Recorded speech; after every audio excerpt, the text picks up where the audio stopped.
ainda lá pelos anos 80, foi minha professora, né, Renata? Posso apresentá-la como minha professora de ensino médio. Depois ela voltou para a Holanda, participou de vários grupos de palco, sempre com cunho artístico. E do cunho artístico ela voltou, foi para a pedagogia, foi para a euritmia terapêutica e assim desdobrando os vários talentos que ela tem. O talento de falar com imagens, o talento de falar com movimento. Esses movimentos que a Renata tem, eu acho que são um presente para nós essa noite. E eu agradeço muito pela Renata ter dito sim, da gente poder ter um pouquinho dela hoje à noite, porque será um exemplo e com certeza um grande alimento para nós. E um foguinho aceso nesse friozão. Então, eu passo a palavra para você, Renata, e muito obrigada. Bom, muito obrigada, boa noite. Vocês sabem que eu falo com muito sotaque, então quem não me entende, sinta-se livre de interromper, sim? Estou um pouco nervosa, nunca falei sobre esse assunto e não posso perder o fio do meu pensamento. Sim, essa é minha maior preocupação. Então, se começo a gaguejar, por favor, um pouco de paciência. Ok. Meu tema é falar sobre João o Batista. Mas primeiro eu quero falar sobre a festa de São João, que supostamente é inspirada por João o Batista. E essa festa de São João, eu tenho entendido que é uma das maiores festas aqui no Brasil. Depois do Carnaval, eu acho que é a maior festa. E, na verdade, o dia de São João é dia 24 de junho, mas a festa é tão grande que se estendeu por todo junho. E já se fala em festas juninas. E se está esquecendo ao João que talvez um dia inspirou essa festa. E essa festa me parece muito alegre, é muito social. Todo mundo se disfarça, tem comidinhas, tem o famoso quentão, tem muita música, tem muitíssima dança. E dentro das escolas Waldorf, as crianças fabricam uma lanterna e quando começa a anoitecer, as crianças acendem uma pequena luz, uma vela dentro da lanterna, e as crianças levam a lanterna para ao redor de uma enorme fogueira, do fogo. E a comunidade toda, tanto adultos como crianças, sentam, cantam, dançam ao redor da fogueira e depois de um tempo começam a falar até altas horas da noite. Então é uma festa muito grande. E se eu perguntasse para vocês por que o povo brasileiro em todo o Brasil festeja essa festa, eu acho que vocês falariam, não sei. Parece que vem do inconsciente uma força enorme que quase explode, não quase, na verdade explode para festejar essa festa. E aí sempre que algo surge do inconsciente, nasce minha pergunta, será que essa inconsciência não vai um dia, num futuro longínquo, aparecer como consciência? Será que os elementos dessa festa, ou essa força que explode, não vai aparecer num futuro como uma força consciente? E com essa pergunta, eu quero levar vocês a vivenciar alguns elementos dessa festa. Por um lado, tem a dança como um elemento central dessa festa. Mas também tem, eu diria, a pequena luz dentro da lanterna. E como terceiro elemento, claro, a fogueira, o fogo. Então, vou me concentrar nesses três elementos: a dança, a luz e o fogo. E vou fazer uma viagem de vivências pela dança, a luz e o fogo. Vamos começar com a dança. Tá? Eu tenho aqui uma poesia do Santo Agostinho. E eu acho que muitos de vocês conhecem essa poesia. Eu vou ler trechos dessa poesia, porque elucidam muito bem o que faz a dança conosco. Diz assim: eu louvo a dança, pois ela liberta o ser humano do peso das coisas, une o solitário à comunidade. Eu louvo a dança que tudo promove, saúde, mente, calma e uma alma alada.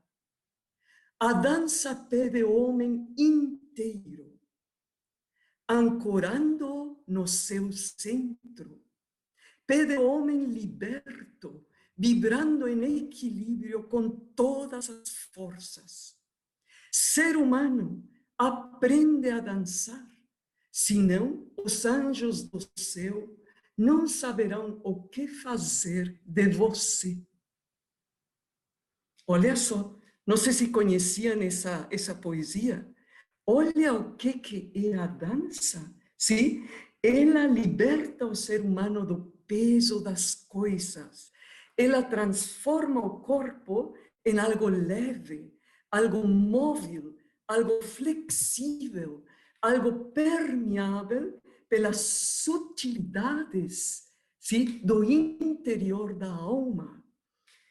Ela, na verdade, leva o corpo a estar no estado de prontidão para a atuação. A vontade começa a fluir, não fica repressada num canto, a vontade simplesmente flui. Isso é a dança. Vamos passar agora para a luz. Só que não é uma luz do dia, não é o sol.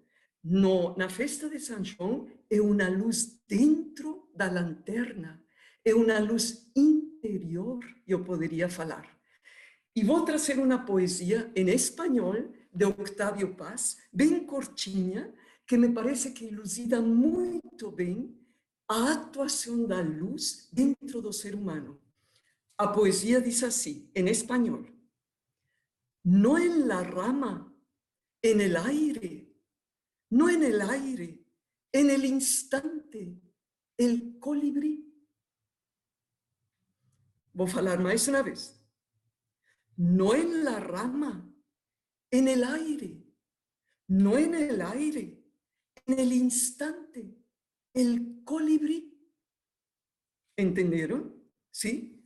Entonces, parece que a luz interna faz de uma percepção algo que toca a alma, algo que saca a essência da percepção, algo que leva a alma a se movimentar, tece uma imagem e devolve ao mundo algo muito mais rico do que a percepção foi.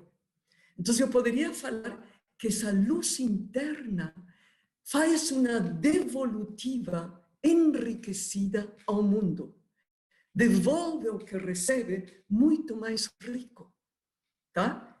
Isso seria uma qualidade da luz interna. Vamos passar para o fogo. E para o fogo também tem uma poesia de Nietzsche, traduzida, vamos ver se a tradução é boa.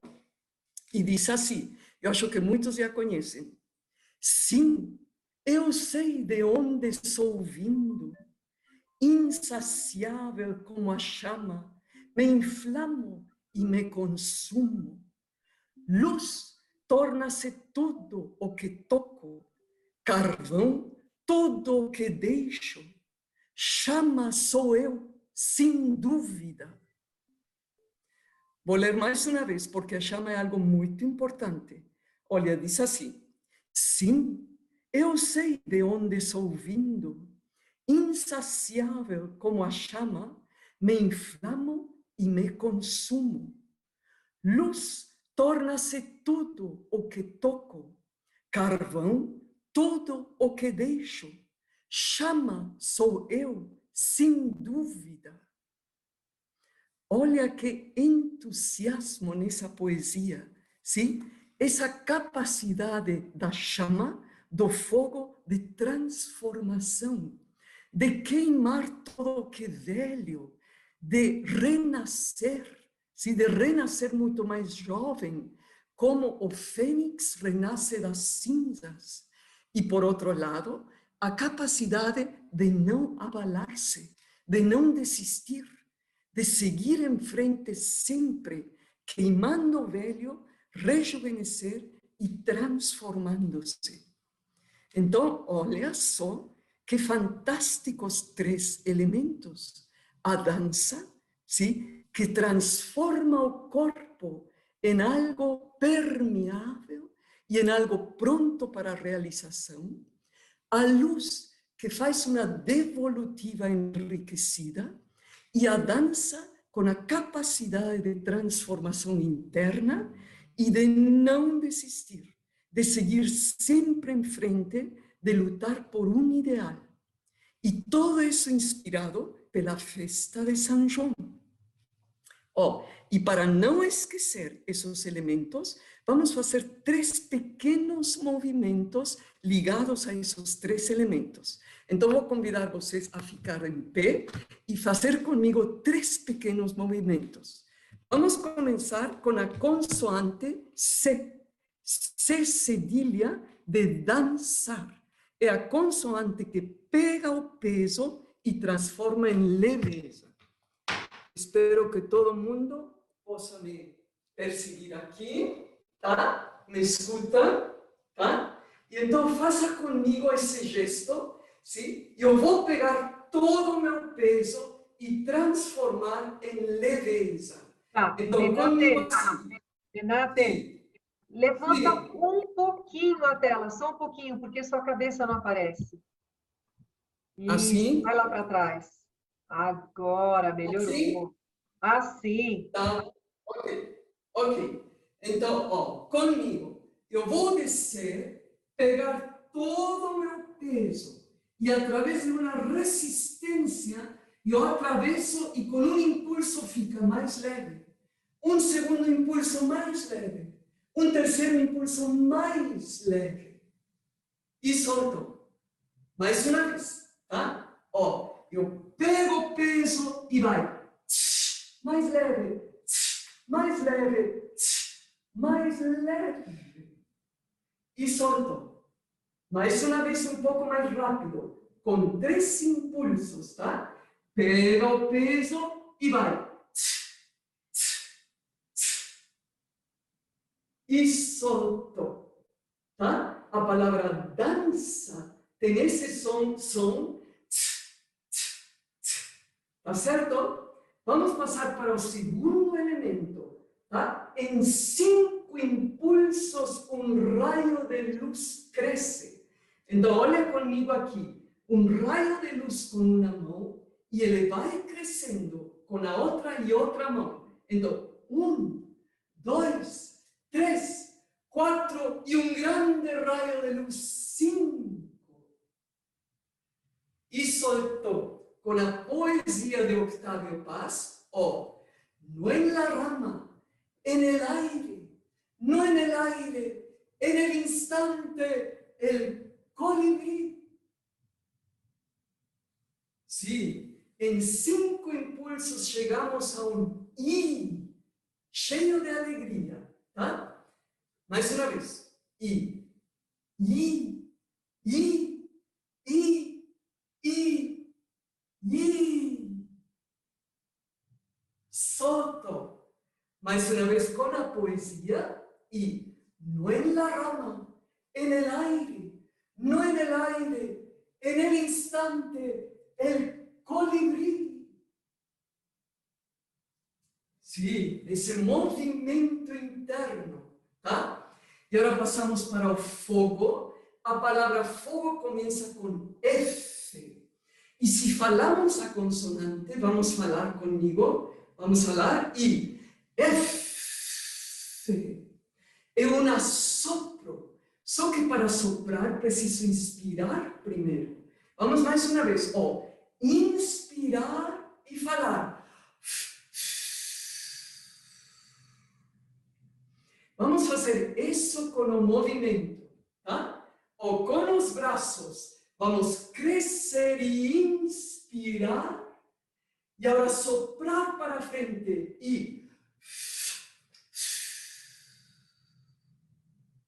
e solto. Sim? E primeiro eu tenho que apoiar-me em mim para ter a força de soprar para fora. Mais uma vez. Inspira com os braços e 2 impulsos. E F, F. Sim. Mais uma vez, tá? Inspira e F, F. E solto. Vamos fazer os 3. O primeiro, ts, o segundo, 5 is e o terceiro, F. Um seguido do outro. Então, ó, vamos pegar nosso peso e vai. Virou leveza. Vamos intensivar a luz e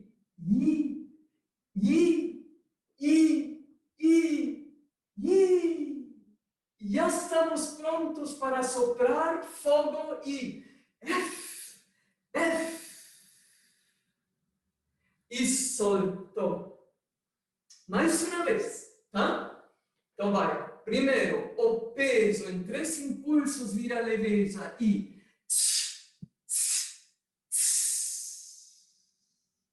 a luz em 5 impulsos e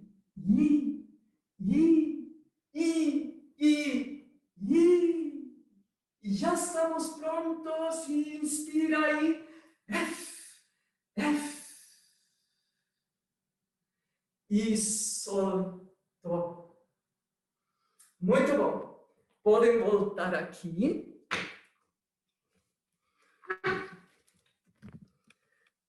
Bom, esses 3 elementos, eu poderia falar que são 3 virtudes.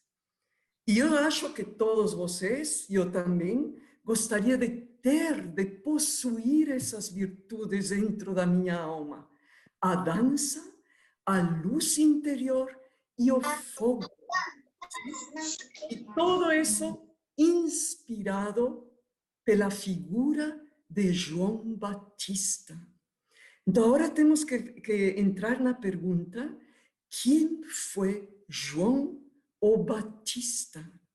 E para isso vou pedir para a Kátia demonstrar a primeira imagem. E mostrando a imagem, vou falando sobre o João Batista. Pode ser, Kátia, por favor?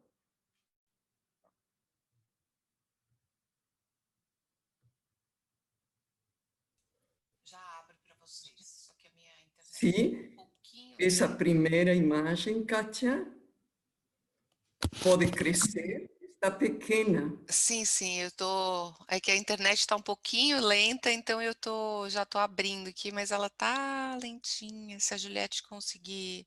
Se estiver aí na mão, Juliette, você conseguir compartilhar mais rápido, talvez... Então, enquanto elas abrem essa imagem, já vou falando. O que vocês vão ver são 2 mães. 2 mães grávidas. Eu nunca tinha visto essa imagem. Ixi, voltou. Deixa eu ver se eu consigo. Vai falando, Renate. Então, uma é como mãe a Maria, uma mãe bem jovem, sim? E ela está grávida do menino Jesus. Ela veio da Galileia e fez um longo caminho para visitar a outra mãe, que é Elizabeth. E Elizabeth é uma mãe muito mais velha. Olha aqui, olha que lindo. Eu nunca tinha visto uma imagem assim. 2 grávidas. E a mãe, na minha direita, é a mãe mais velha. E ela, na verdade, já passou da idade da possibilidade de gestação. E aconteceu um milagre, ela ficou grávida do menino João. Sim? E quando Maria chega na casa da Isabel, no Novo Testamento, no Evangelho de Lucas, diz algo muito bonito desse encontro, que eu vou querer ler. E diz assim: ora, apenas Isabel ouviu a saudação da Maria, a criança saltou no seu seio.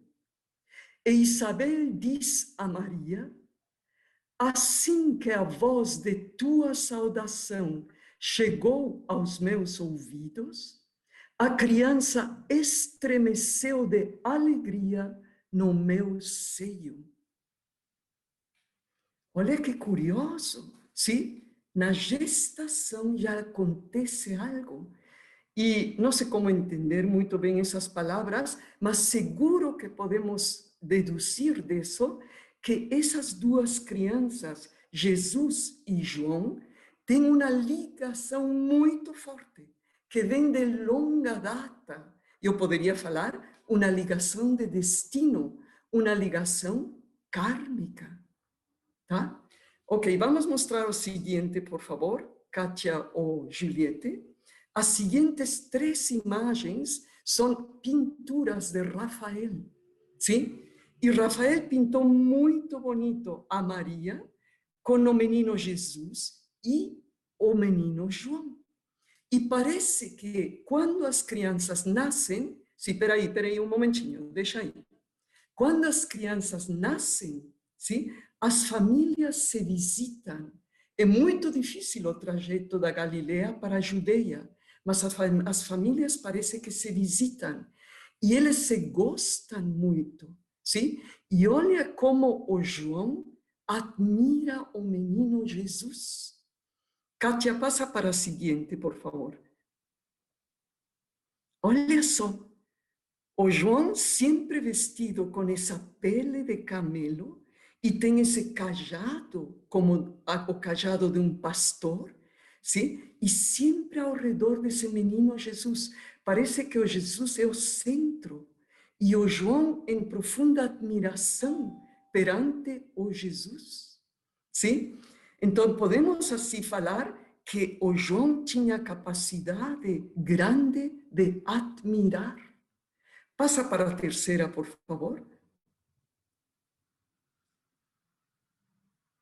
Aí, mais uma vez. Então, como Rafael tinha muita ligação com essas duas figuras e as desenha. Muito bom. Agora passa para a seguinte. Então, já vemos como os dois têm um destino comum, sim? Um destino em comum muito forte. E aqui já vemos uma cena do batismo. E aqui temos algo super curioso que também me surpreendeu a mim. O João é o grande, é o batizador, e o Jesus que no batismo vira Cristo é o pequeno. Vamos guardar muito bem essa imagem, porque talvez depois vai ser elucidado por quê o João como grande e o Jesus como pequeno. Guardem muito bem essa imagem. E vamos passar agora para a última.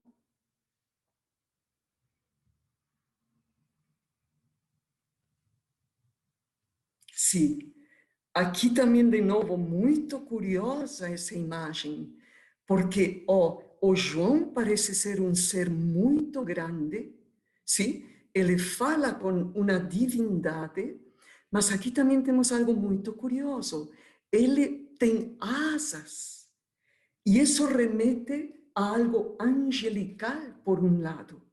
Mas, por outro lado, ele usa uma pele de camelo e esse cajado, sim, que nos remete a uma ligação forte com as forças da natureza. Então, parece aqui que João abarca tanto o angelical, digamos, o suprassensível, como também o que está ligado à terra e dentro da terra as forças da natureza. É algo muito curioso, sim? Ok, essas foram as imagens. Pode pode parar e voltar assim. Ok. Muito curioso, já, não? Então, eu quero falar agora um pouco sobre o caminho do João da infância para o estado adulto. Então, depois de nascer na Judeia, e Judeia é uma paisagem perto do Mar Morto, perto de Jerusalém, e é uma paisagem seca, desértica, ao contrário da Galileia. Galileia, de onde vem a Maria e o menino Jesus, é um povoado nas montanhas, perto de um lago muito verde, sim? Um lugar da eterna primavera. Judeia, deserto, quase não cresce nada. E aí é onde cresce João o Batista. E o pai é bem mais velho, ele é sacerdote, e já que é mais velho, tem uma experiência muito grande da disciplina de ser sacerdote. E traz para casa essa disciplina. E mais tarde, o João é entregue para a comunidade dos nazireus para ser educado. E os nazireus são uma comunidade semelhante aos essênios. Os essênios são muito mais conhecidos, é uma comunidade muito grande. E os adeptos da comunidade dos essênios, eles têm que viver recolhidos, têm que afastar-se da vida cotidiana e trilhar, entregar-se a disciplinas severas de um caminho interior. Eles trilham uma autoeducação muito disciplinada e com isso gradativamente ganham uma clarividência que nesse tempo já é bastante difícil. E eles, por adquirir essa clarividência e fazer essa transformação de alma, se tornam terapeutas. Então, também chamados os essênios, os terapeutas. E os nazireus é uma comunidade muito menor, não tão rígidos, mas também trilham um severo caminho interior, afastados do caminho da vida cotidiana. E João, ele tem facilidade em assimilar as exigências e disciplinas de um caminho interior. E ele vive com ideais grandes, ele tem uma força interior muito grande. E por isso ele desenvolve muito rapidamente essa capacidade interior de clarividência. Já que ele é uma alma, uma irradiação forte, ele se transforma como adulto em um verdadeiro profeta. E literalmente é o último profeta do povo israelita. Ele tem uma capacidade de ensinar muito grande. E ele, em um certo momento, começa a pregar e começa a chamar para o batismo. E isso é algo muito curioso, e para entender isso, temos que entender o tempo dramático em que vive João o Batista. E vocês têm que saber que a Palestina, nesse tempo, é dominado pelo Império Romano. E dentro do Império Romano, no tempo de João, o Júlio César já foi. O seguidor de Júlio César, o Marco Antônio, já foi. E quem é, nesse momento, o grande imperador é o César Octaviano Augusto. E esse César rege por muito tempo, mais de 30 anos, e dá ao Império Romano uma certa estabilidade, uma certa paz, embora tenha muitas guerras e muitas conquistas, mas cria uma estabilidade. E nós precisamos saber também que os Césares, os imperadores romanos, por exemplo, Júlio César, ele vai para o Egito, traz do Egito a Cleópatra, e lá o Júlio César se entera de como no passado os faraós, para ser regentes, eram iniciados. eram iniciados para tornar-se dignos de ser regentes. Então, Júlio César, por exemplo, passa a ter muito interesse pela iniciação. Só que eles não têm tempo e nem a dedicação para submeter-se às severas disciplinas de mudança interior de alma. Então, com o tempo, eles obrigam aos sacerdotes a adquirir a iniciação sem ter trilhado o caminho de preparo. E nós temos que saber que antigamente a iniciação era um severo caminho de mudança de alma que tinha graus de iniciação para adquirir em graus a clarividência. E a clarividência era adquirida por um método que o ser humano tinha que sair de si. O ser humano tinha que entrar em um estado quase de êxtase. Tinha que entrar em um estado de transe. Naquele tempo, no bom sentido. Então, era tirado do seu interior. E ele se expandia para fora de si. E a partir desse estado de fora de si, falava uma divindade através dele. E quando ele voltava em si, ele voltava dessa vivência, ele tinha lembrança dessa vivência. E através dessa lembrança, ele podia ensinar aos seus discípulos e ao povo o que tinha vivenciado lá. Só que esses césares, esses imperadores, não queriam passar por todo esse caminho e obrigavam a iniciação sem a preparação de alma.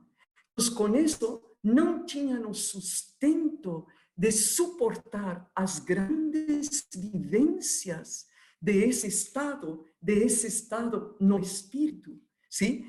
E muitos deles enlouqueciam ou passavam a mal usar essas forças adquiridas por não ter o preparo de alma. E o César Augusto ainda tinha uma cultura grande, uma inteligência e um equilíbrio de alma. O filho dele, por exemplo, Tibérios, não mais, era uma alma mimada que obrigou a ser iniciado sem ter a força para sustentar e começou a mal usar esses poderes e esses conhecimentos, tá? O Nero, por exemplo, sabemos também. Então, começa nesse tempo a tradição da loucura dos cesares. E a Palestina é dominada pelos romanos. A Judeia tem um imperador também, um rei, o rei Herodes. E sabemos que o rei Herodes imita o César Augusto. E ele também lida com forças de magia.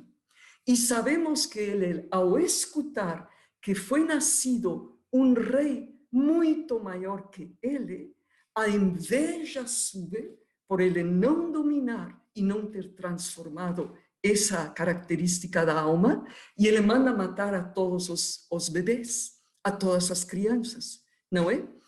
Quando João é adulto, quem é rei, é o filho do Herodes, que é o Herodes Antipas, e que tem um caráter semelhante a seu pai. E ele é casado com Herodíade. E Herodíade é descrita como pior que Herodes. Sim? Uma mulher muito sedutora, ávida por dinheiro, ávida por poder, e que usa forças de magia.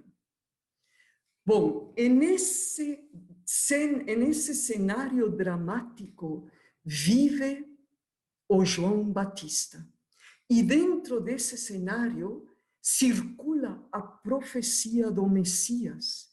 E o Messias que está por vir. Circula a palavra, o tempo está chegando. E isso cria um movimento nas almas do povo israelita muito grande. Existe algo muito irrequieto dentro desse tempo. E João, como profeta, de repente chama para o batismo. Ele sabe, de repente, que o tempo chegou, que a vinda do Messias está por vir.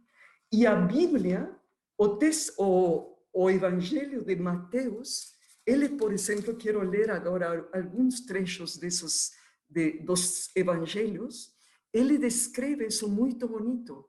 Vou ler assim, o Evangelho de Mateus. Naqueles dias apareceu João o Batista, proclamando a sua mensagem no deserto de Judeia. Ele falou: mudai vossa índole, o reinado dos céus aproximou-se. Preparai o caminho do Senhor, para ele poder caminhar seguro. E sigue dizendo: João apresentou-se proclamando o batismo e o caminho da mudança da índole, o qual liberta o ser humano das suas cobiças. E em outro evangelho diz assim: este é aquele de quem falava o profeta Isaías, ao dizer: uma voz chama na solidão, preparai o caminho do Senhor, etc, etc. Olha só, parece que existe uma profecia por trás da figura do João. E se lemos o começo do Evangelho de João, isso fica muito mais claro. E todos vocês sabem como começa o Evangelho de João. Escutem uma vez. Começa, como vocês todos sabem, no princípio era o Verbo, e o Verbo estava junto de Deus, etc, etc. E de repente diz assim: houve um homem enviado por Deus. Este veio como testemunha, para dar testemunha da luz. Não era ele a luz, mas veio para dar testemunha da luz. Olha só, uma profecia no começo do Evangelho de São João, que vem de longa data, quase junto com a Gênesis. Uma profecia muito forte. E, por exemplo, por último, vou ler o que diz no Evangelho de Marcos. Aí diz assim: está escrito no livro de Isaías: eis que envio o meu anjo diante de ti, para preparar o teu caminho. Parece que aqui o Deus Pai fala com o Filho. E fala assim: eis que envio o meu anjo diante de ti, para preparar o teu caminho. Olha que curioso. E agora tem algo mais curioso ainda, que espero que vocês entendam, que quase me chocou. Olha só, a profecia diz, sim, como acabo de ler: preparai o caminho do Senhor. Sim, uma voz chama na solidão. Ou, eis que envio o meu anjo diante de ti, para preparar o teu caminho. Quando a profecia se realiza, sim, João que aparece fala o mesmo. Fala, como que falava João?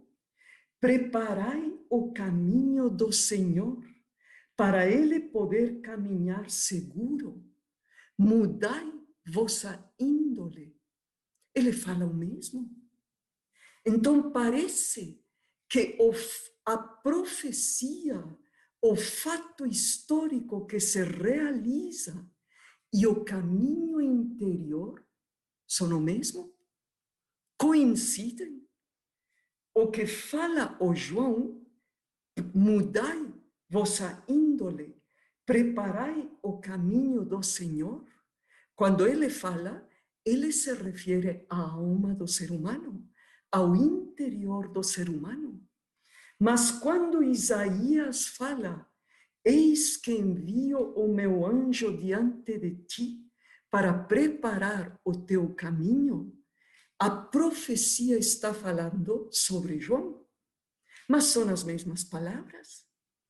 Então, o fato histórico nesse momento é o mesmo que o caminho interior da alma. Isso é algo muito curioso.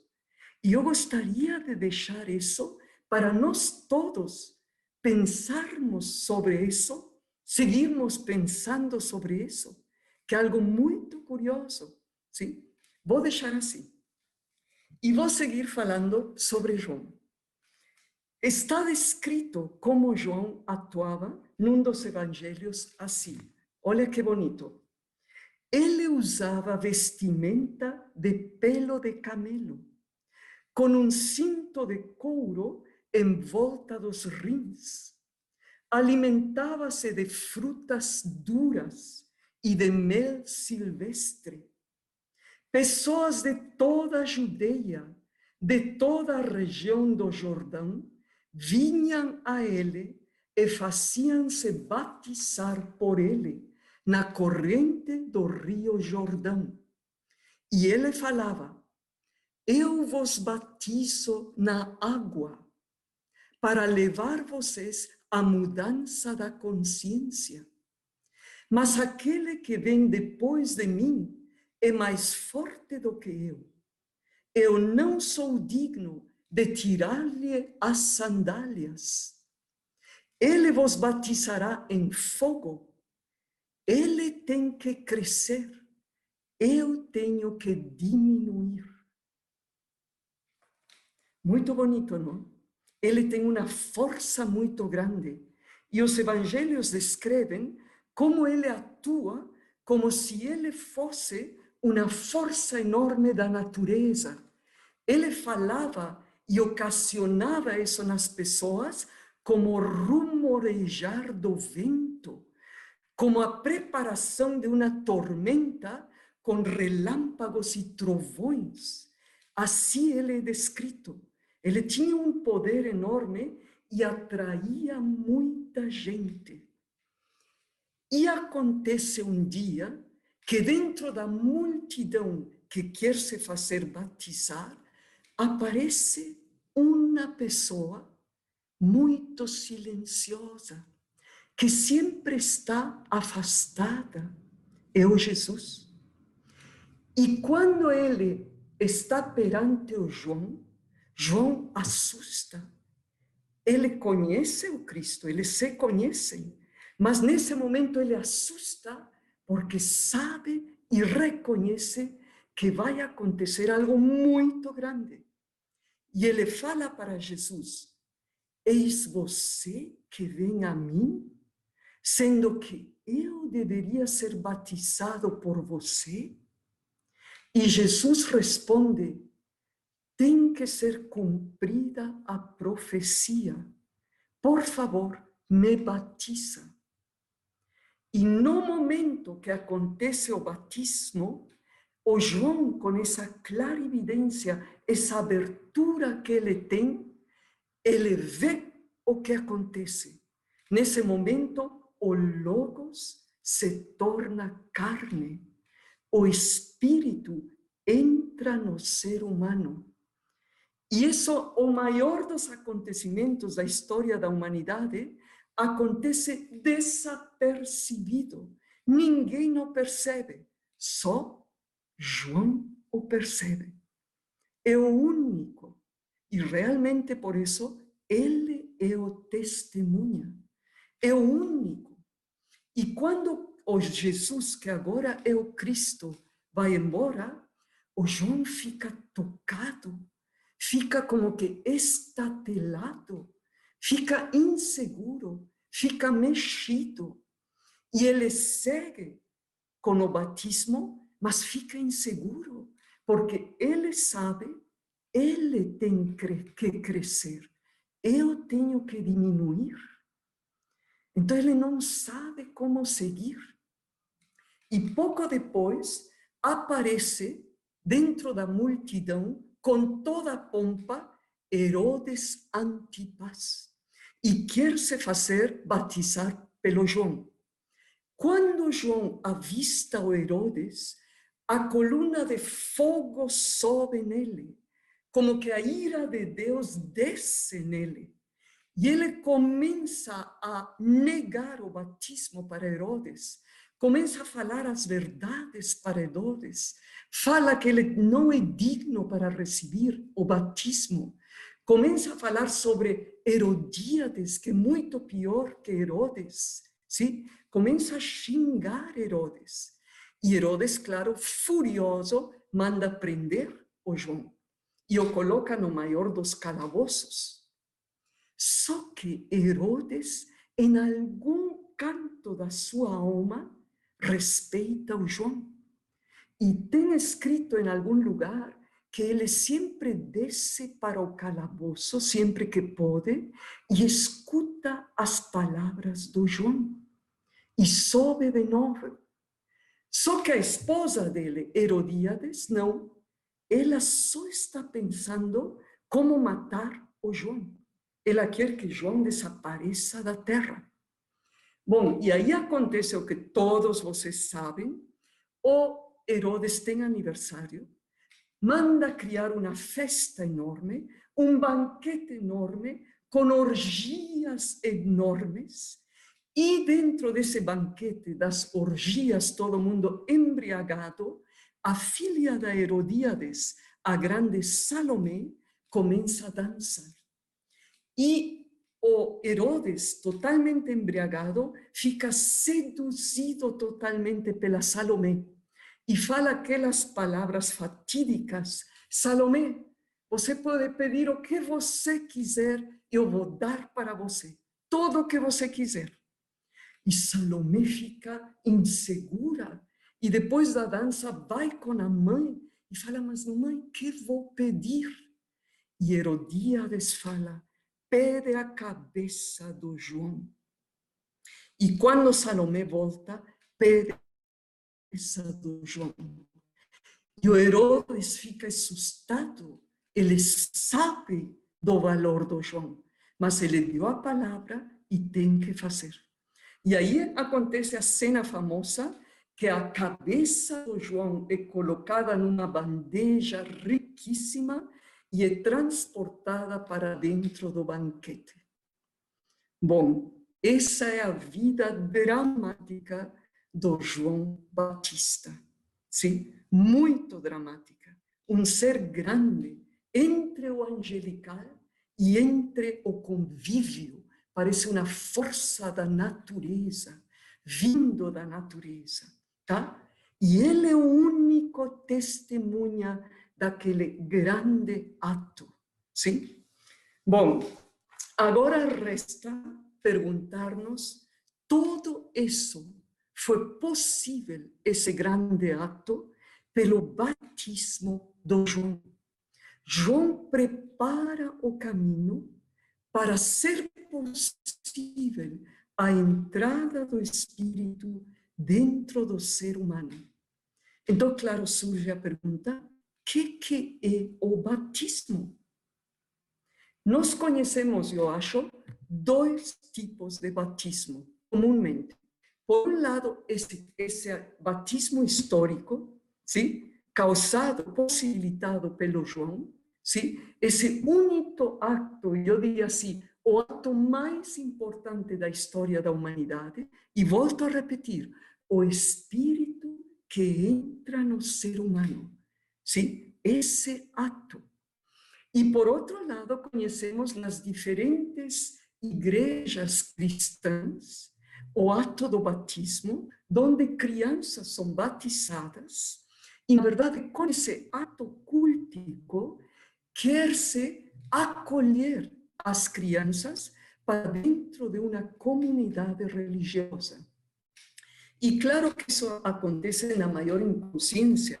Eu nunca vou me lembrar do meu batismo, sim? Então, acontece totalmente inconsciente, mas acontece com a possibilidade de um dia, quando a criança for adulto, se ocupar-se com os conteúdos dessa fé religiosa. Eu poderia falar em palavras mais modernas, ocupar-se com o Espírito. Então, na verdade, o batismo histórico e o batismo da criança têm algo semelhante. O batismo histórico que possibilita a entrada do Espírito no ser humano e o batismo da criança, sim, com a possibilidade dentro da comunidade religiosa de, como adulto conscientemente, ocupar-se com os conteúdos espirituais da fé religiosa, sim, com o Espírito. Bom, temos que saber, e volto a repetir, que antigamente, se o caminho interior levava a essa clarividência, onde o ser humano tinha que sair de si, sim? Tinha que entrar nessa êxtase para o divino poder falar através dele. Com a chegada do Cristo, com a entrada do Espírito dentro do ser humano, esse caminho adquire a qualidade polar, a êxtase. A qualidade polar, a êxtase, seria dar morada ao Espírito dentro do coração do ser humano. Sim? Dar moradia ao Espírito dentro do meu coração. Mas para isso, eu preciso trilhar um caminho de mudança de índole, de transformação, de preparação interna para poder dar moradia ao Espírito dentro de mim. E agora Steiner fala que depois de exercitar isso, de dar morada ao Espírito dentro de mim, depois de exercitar isso ritmicamente, podemos chegar a um patamar onde essa moradia fica uma constante dentro de mim. Entenderam isso? Através de um exercitar rítmico, de dar morada ao Espírito dentro de mim, isso passa a adquirir uma constância. E no momento que isso adquire uma constância, eu posso, em todas as problemáticas da minha vida, em todos os conflitos da minha vida, em todas as tomadas de decisões difíceis da minha vida, eu posso recorrer a essa morada. Eu posso entrar dentro do meu coração e dentro dessa morada do Espírito encontrar as respostas para essas decisões, para esses conflitos, para esses problemas do meu dia a dia. Então, na verdade, no momento que essa moradia adquire uma constância em mim, Steiner fala, eu posso passar a confiar em mim. O ser humano passa a poder confiar em si, a adquirir uma autoconfiança firme, sim? A poder encontrar as respostas dentro dessa moradia do Espírito, dentro do coração. Então eu posso começar a falar, o reino dos deuses mora dentro do coração do ser humano. E isso equivale a falar, mudai vossa índole, aplainai o caminho do Senhor dentro de vocês. E podemos falar, nesse momento, eu sou um ser que adquiriu o primeiro nível do caminho interior, que equivale ao batismo. As palavras de João, mudai vossa índole, preparai o caminho para o Senhor, o caminho do Senhor. Então, no momento, sim, que eu adquiro uma constância da morada do Espírito dentro do meu coração, eu atinjo o primeiro patamar do caminho interior, que equivale ao batismo, a preparação do caminho, sim, a mudança da índole, a mudança da alma, para isso poder acontecer. E isso equivale ao batismo. Então, eu poderia falar, sim, que na verdade esse primeiro patamar, esse batismo, equivale a ter dentro de mim a capacidade do fogo, que vai me dar a constância, sim? A constância de não desistir, de não abalar-me, de ir sempre em frente, e a constância de poder transformar a minha índole. Isso seria a qualidade de fogo dentro de mim. Eu poderia adquirir a qualidade da luz dentro de mim, sim? De trabalhar as minhas percepções com meu movimento interno e devolvê-las ao mundo muito mais enriquecidas, sim? E a qualidade da dança, de ter um corpo flexível, permeável, sempre pronto para a realização. Então, é curioso que a festa de São João, com seus elementos, no fundo, inspirado pela figura de João Batista, me leva a entender esse primeiro grau de trilhar um caminho interior que equivale ao batismo, da constância da moradia do Espírito dentro de mim. E nesse momento eu sou capaz de falar nas palavras de Albert Camus. Conhecem a Albert Camus? Sim, um filósofo poeta francês. E ele fala isso todo que eu falei, com palavras muito mais bonitas. E talvez muitos de vocês já conhecem. E eu gostaria de fechar com isso. Sim? Ele fala assim: no meio do ódio, pareceu-me que existia dentro de mim um amor invencível.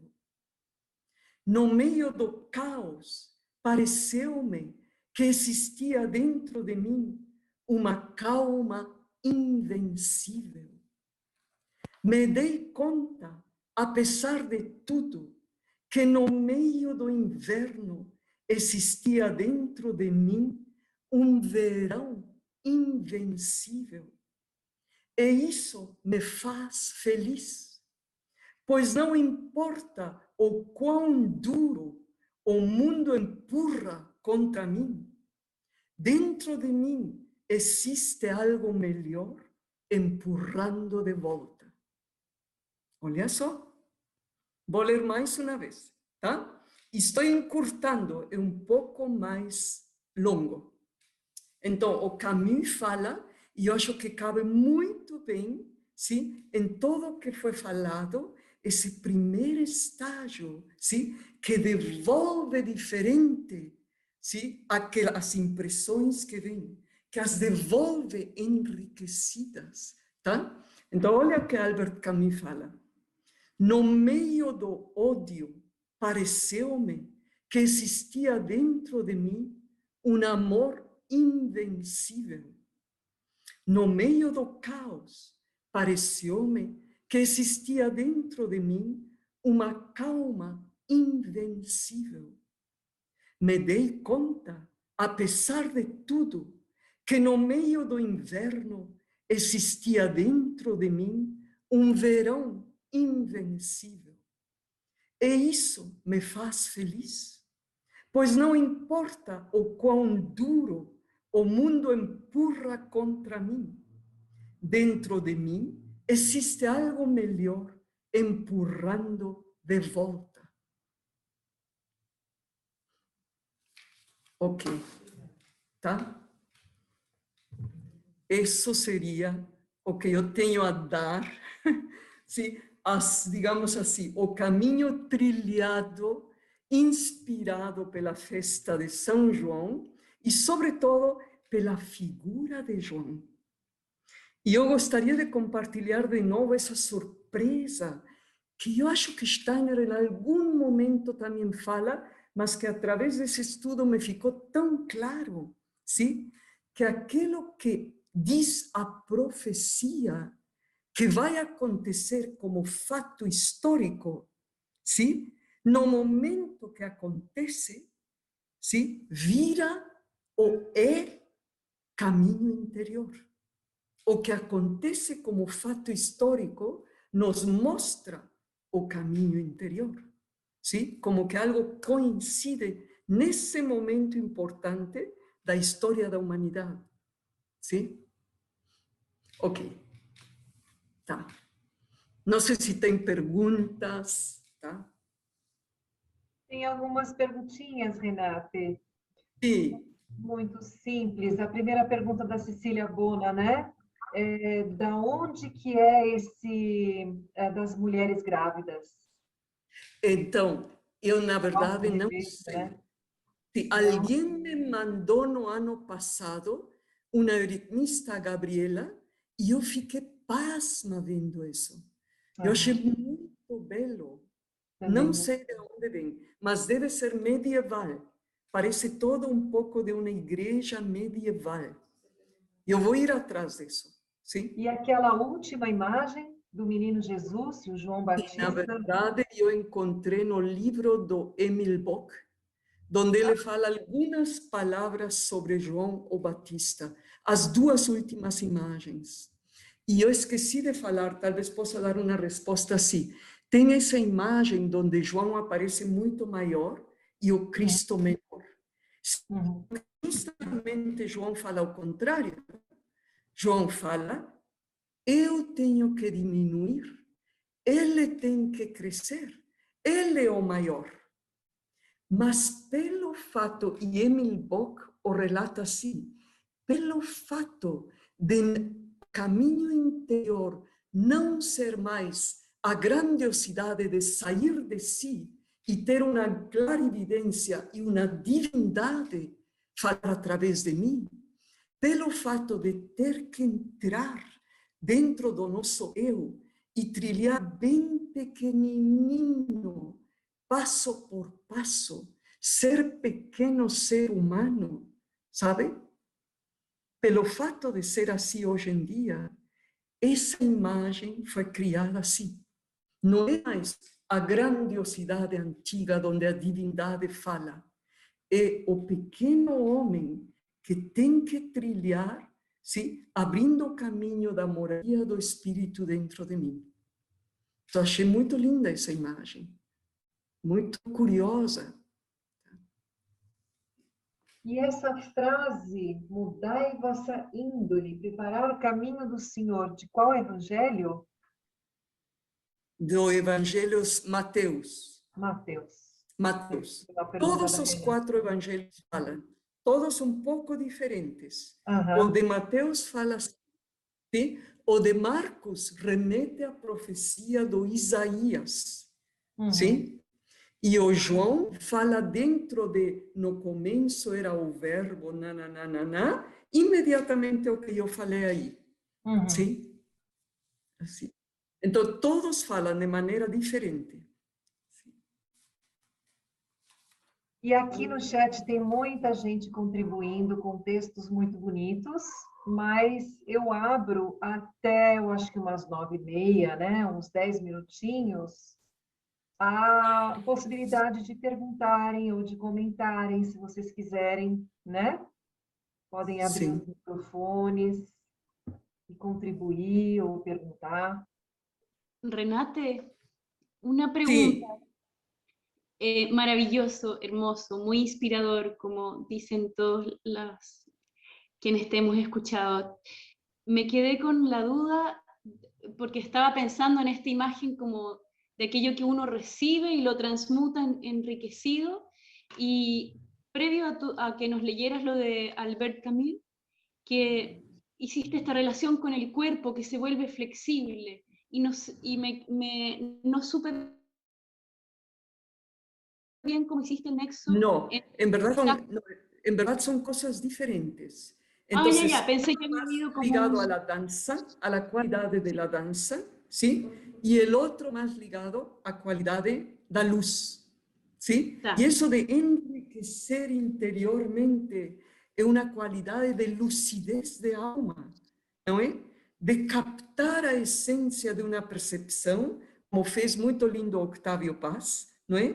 Ele tem uma percepção e é tocado, entende, se mexe, desce e devolve uma imagem muito mais enriquecida, tá?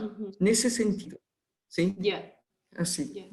Gracias. E o fogo com uma terceira qualidade bem diferente, sim? Assim. Tá. Gracias, Renate. Renata, Sim. tem uma Sim. tem uma coisa muito linda, porque assim esses 3 elementos que você trouxe traz a totalidade do humano no desenvolvido no seu âmbito espiritual mais belo, assim, a luz, o fogo como o calor e a dança que tem o movimento, tem a vida, tem o social. E aí traz, assim, no início do Evangelho do João, que ele fala sobre a luz e não ser reconhecido. E esse reconhecimento só pode se dar depois que a gente tem a gente é batizado pelo calor. Então a gente pode reconhecer, antes não. E isso assim, nossa, caiu novamente assim, com o que você falou, como ele não podia ser reconhecido, porque esse tipo de reconhecimento precisava da luz e do calor, o calor como algo do eu no coração para poder reconhecer. Sim. E isso é muito lindo. Assim. Sim. Sim. E você falou muito bem, ser batizado pelo calor, ser batizado pela luz, batizado pela dança.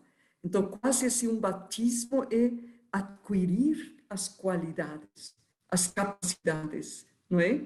Muito lindo isso, sim. Sim. Legal. Isso da dança também tem algo do querer, do movimento, da vida e do social. Sim. Né? Sim. Muito bonito, adorei. Sim. Obrigada. E, na verdade, eu esqueci de falar, você falou muito bem, a festa de São João tem algo muito social.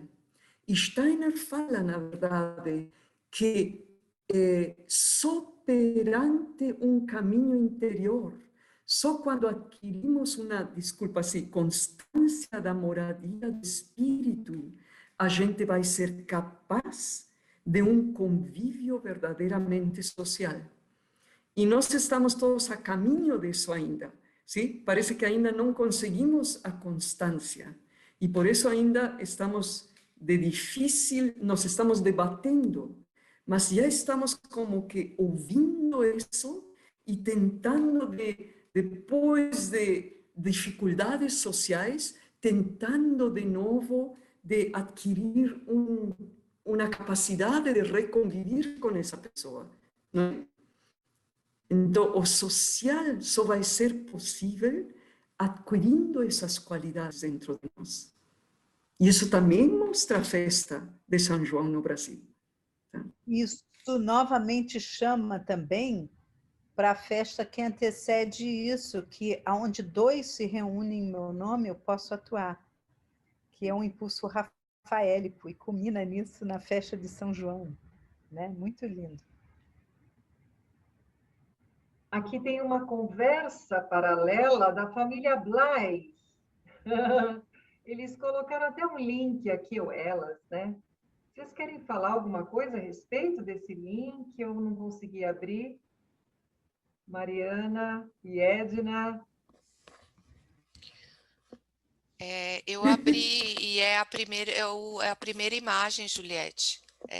Está aqui no chat o link com a primeira imagem das 2 grávidas. Sim, Talvez essa imagem é muito linda.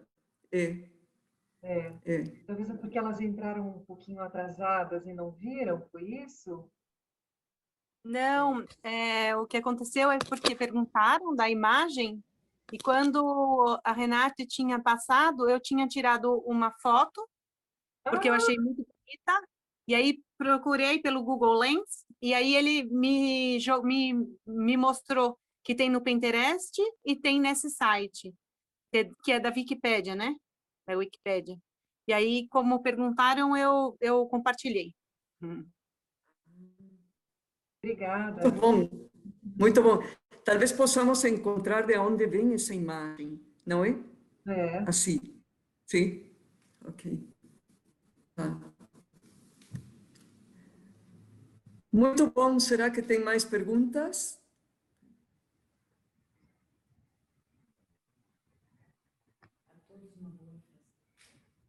Muy bellos todos los textos con los que fuiste acompañando lo que ibas presentando, Renate.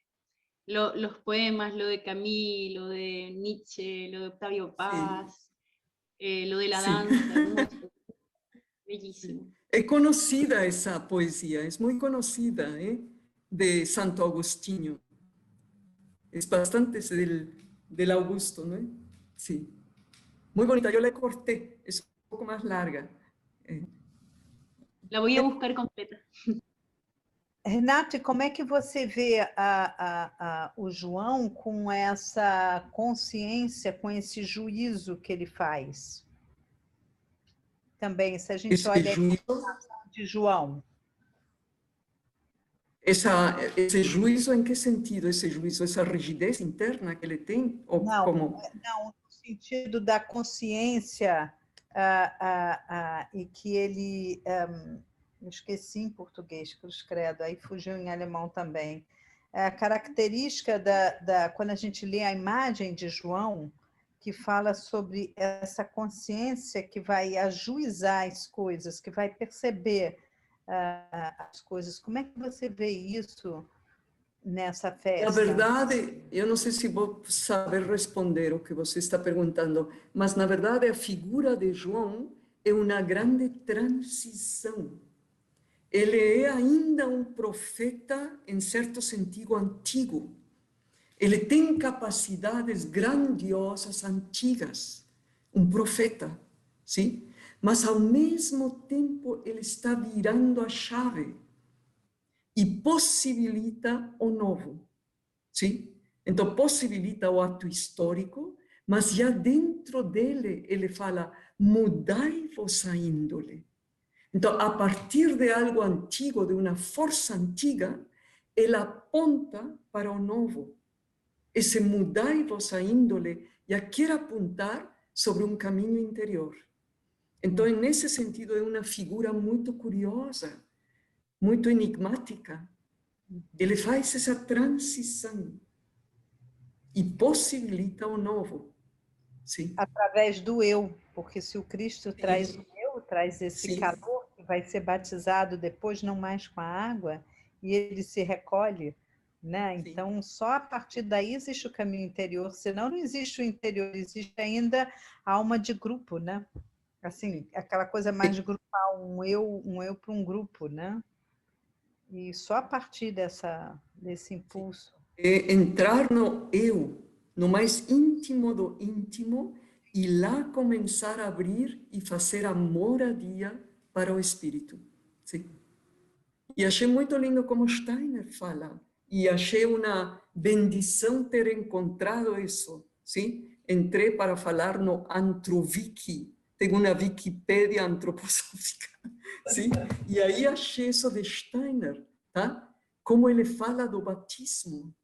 Achei muito bonito como essa constância, sim, da moradia, assim, e que isso cria a confiança em si mesmo, uma autoconfiança firme, e que isso seria o primeiro patamar atingido de um caminho interior.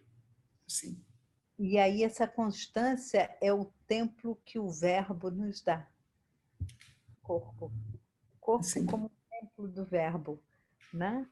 Sim, Temos mais uma pergunta aqui. Antes de terminar, eu acho que a gente podia encerrar com essa pergunta da Riva. João traz a água do batismo e o fogo da fala. Como entender esses símbolos? Em princípio, um anula o outro, mas em João eles convivem. A água e o fogo. Sí, yo estaba pensando que eso podría ser una próxima palestra de alguien, porque é algo muito curioso, sim? Então, eu batizo com água, quem é maior que eu vai batizar com fogo, não é? E sabemos que em Pentecostes sempre é desenhado os 12 apóstolos recebendo a chaminha de fogo, não é? E o que acontece com os apóstolos em Pentecostes é que eles adquirem a plena consciência de tudo o que aconteceu. Eles entendem o que aconteceu. Isso seria a qualidade do fogo. Então, em plena consciência se trilha um caminho interior, sim? E se adquire a capacidade do espírito. Isso seria o fogo. E a água, na verdade, é algo que flui. É algo mais ligado a algo de planta, de sonho. Seria uma consciência mais sonholienta, sim? Que eu vou a partir de uma tradição, a partir de algo grupal. Estou falando agora assim rapidamente, sim? Mas eu acho que tem algo a ver com isso. O batismo era um afogamento e tirava, de certa maneira, a consciência para que ocorresse esse batismo. Sim. Então, é diferente. Um era um batismo ainda pela inconsciência e outro pela consciência. Pela consciência, sim. E a água tem algo de sonho, não é? Assim. Eu acho que a qualidade da água é no transe, no sonho. E o fogo é absolutamente consciente, com a força do eu, não é? Assim. Também. Juliette, eu acho que a gente pode convidar a Renate para dar essa próxima palestra, você não acha, não, hein? Não, eu estou convidando alguém aqui da plateia para fazer isso. Ai, quem se sentir, a gente vai ficar muito grato, mas, Renate, você foi maravilhosa. Levanta a bola, fica com ela. Muito obrigada a todo mundo, tá?